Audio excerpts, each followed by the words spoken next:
A raiz desse problema, Paulo, está na politização da Suprema Corte do nosso país.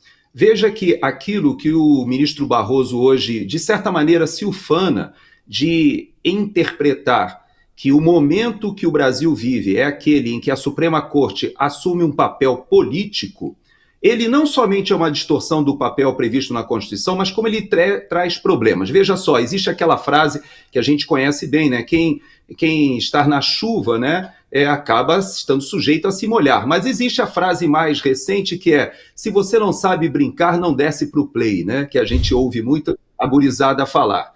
Por que eu uso essa frase? É porque é muito bonito quando o ministro Barroso ele entende que esse papel novel, ou seja, essa nova fase de ativismo político, ele dá ao Supremo Tribunal Federal a prerrogativa de interferir, seja no Congresso Nacional, seja no Poder Executivo. Só que tem um problema. Ele não quer descer para o play, porque o debate político é extremamente desgastante. Quando você está numa Suprema Corte, onde o decano da Suprema Corte, essa semana passada, inaugura uma obra no Mato Grosso.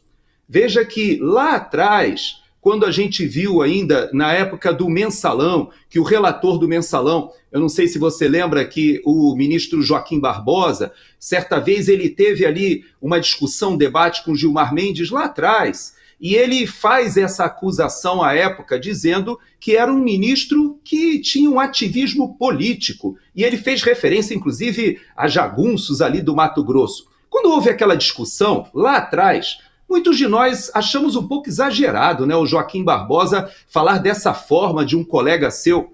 Mas os anos foram se passando e nós vimos várias dessas discussões, ora com o ministro Gilmar Mendes e o atual presidente, ministro Barroso, e agora chegamos a uma situação em que nós temos dois líderes políticos dentro da Suprema Corte. E a gente não debate sobre isso. Nós temos o decano, é verdade, que já há muitos anos ele exerce esse papel de um político togado. Mas nós temos agora o Flávio Dino, o mais novo que chega na Suprema Corte, e você sabe que foi criado um cargo novo no Supremo Tribunal Federal e ninguém falou sobre isso.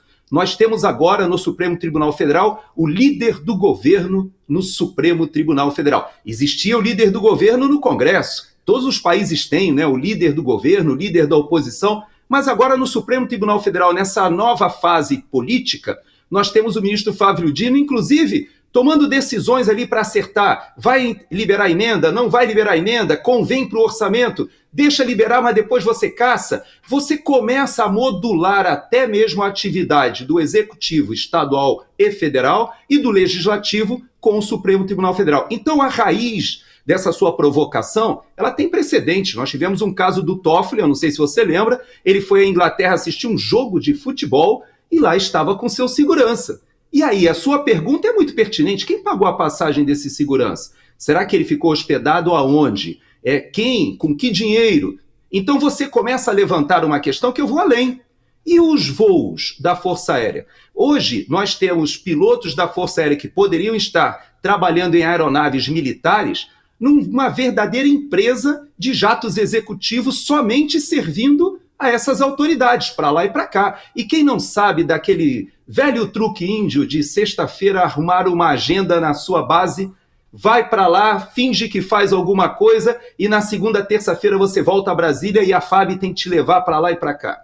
Então, isso que está acontecendo no país, você está detectando, Paulo, uma imoralidade que avança sobre o orçamento, é verdade, mas tem reflexos que vão irradiando em tudo, porque o exemplo deveria vir de cima, né, Paulo?